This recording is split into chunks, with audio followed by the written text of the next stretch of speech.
তোমার মতো এত আদর কেউ তো করে না। সবার থেকে প্রিয় তুমি, তুমি আমার মা।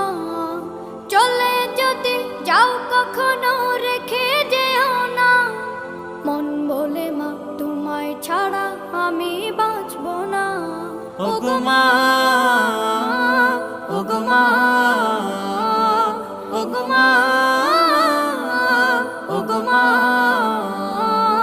আসসালামু আলাইকুম ভিউয়ার্স, আশা করি ভালো আছেন, ভালো থাকবেন। এই কামনা করি ভিডিওটি ভালো লাগলে লাইক কমেন্ট শেয়ার করে রাখবেন। এমডি রোহান ভাই ইউটিউব চ্যানেল আর ফেসবুক পেজে সবাই একটা ফলো আসবেন। তাই যেখানে দেখতেছেন অবশ্যই করে কমেন্ট করবেন, শেয়ার করবেন আর সাথে থাকা বেল বাটনটি ভুলবেন না, আর চ্যানেলটি সাবস্ক্রাইব করাও ভুলবেন না। তো আমাকে নতুন নতুন ভিডিও পেতে হলে এমডি রোহান ভাই ইউটিউব চ্যানেলে যেতে হবে, ভালোবাসা দিবেন, ভালোবাসা নিয়ে যাবেন। তাই যেখানে দেখতেছেন ভাই বেশি বেশি করে শেয়ার কমেন্ট ফলো দিয়ে রাখবেন এমডি রোহান ভাই ইউটিউব চ্যানেল। ঠিক আছে, সবাই ভালো থাকবেন। আসসালামু আলাইকুম।